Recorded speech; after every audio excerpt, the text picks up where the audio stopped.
The streets are dead, but I still walk like something might be watching. The cold cuts through my jacket, stings my fingers, but I don't pull my hands out of my pockets. I need them hidden. I need me hidden. A traffic light flickers above. No cars, no sound. Just the faint buzz of broken neon, like a dying insect. My boots scuff cracked pavement. Each step echoes too loudly. I stop at the intersection. My breath ghosts in the air. Across the street, a storefront window reflects me. But the reflection, it whispers. Its mouth moves slowly, lips forming words I can't hear. But I'm not moving. I stare. I shouldn't stare, but I do. Its eyes meet mine.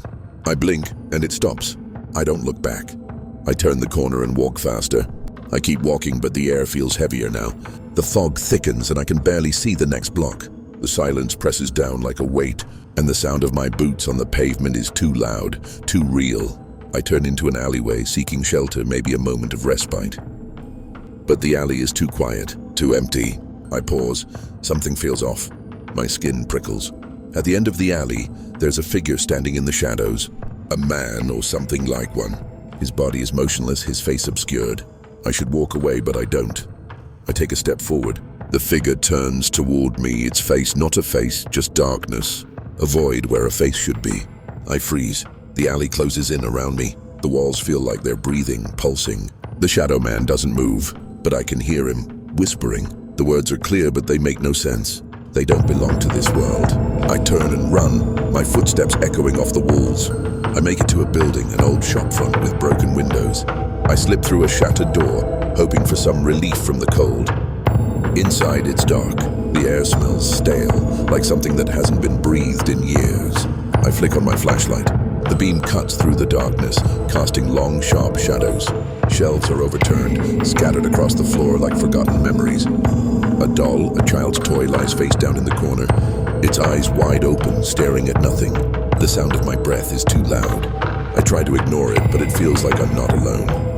I hear it then, a faint scratching like claws on wood. I freeze, the flashlight trembling in my hand. The scratching stops, but then from the far corner of the room I hear it again.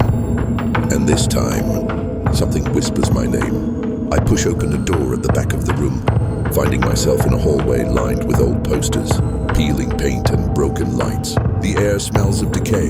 I can hear the faint hum of something electric in the distance, like the last heartbeat of a dying world. I walk cautiously, every step making the floor creak under my weight. Then the hum stops, the silence returns. I round a corner and nearly stumble into a figure standing at the end of the hallway. It's a man, his back to me. His head hangs low and he's wearing a suit, a dark, old-fashioned suit, but the sleeves are ripped, the fabric torn. I call out, but he doesn't respond. I move closer slowly. His head lifts, but his face is nothing but skin, a featureless mask of pale, smooth flesh. I keep moving, but now I can feel it. Eyes watching me, always watching. The silence has become oppressive, almost suffocating. I can hear the faintest footsteps behind me, too faint to be real. But they're there. I turn around, but there's no one, just the empty hallway. I shake my head and move forward faster now, and then I see it. A door at the end of the hall slightly ajar. I can't remember if it was there before.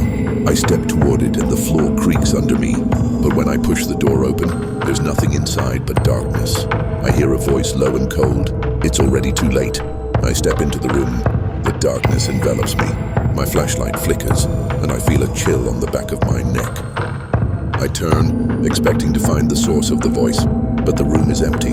The walls are covered in strange symbols, scratched into the wood, as though someone had been desperate to leave a message.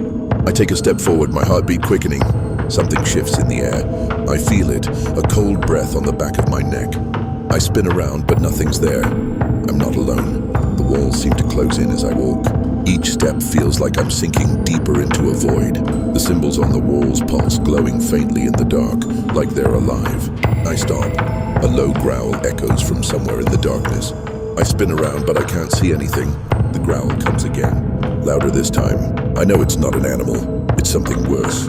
I step back, my breath shallow. I'm being hunted. I turn and run. My feet pounding against the floor as I try to escape whatever's following me. I don't know where I'm going. I just need to get away. I crash through a door and find myself back outside. The air is colder now. The sky is dark, clouds swirling, as if the world itself is turning on me. I look around. The city is still abandoned, but I feel the presence now, closer. Something's watching me, waiting. I find a building, but as I step inside, I see the same symbol I saw earlier, painted on the wall. I stop. Something isn't right. The air feels thicker here, suffocating. I turn. The hallway is filled with figures standing silently, watching me. Their faces are all the same, pale, featureless, empty. I can't breathe. I try to run, but my legs won't move. I'm trapped. I hear the voice again, louder this time. It's calling me. I turn, but the figures are moving now. Slowly, almost in sync, they approach me. I want to scream, but my mouth is dry, my throat tight. One of the figures reaches out, its hand cold and clammy. It touches my arm. I feel my body go cold. I can't move. I can't breathe. I'm drowning in the darkness.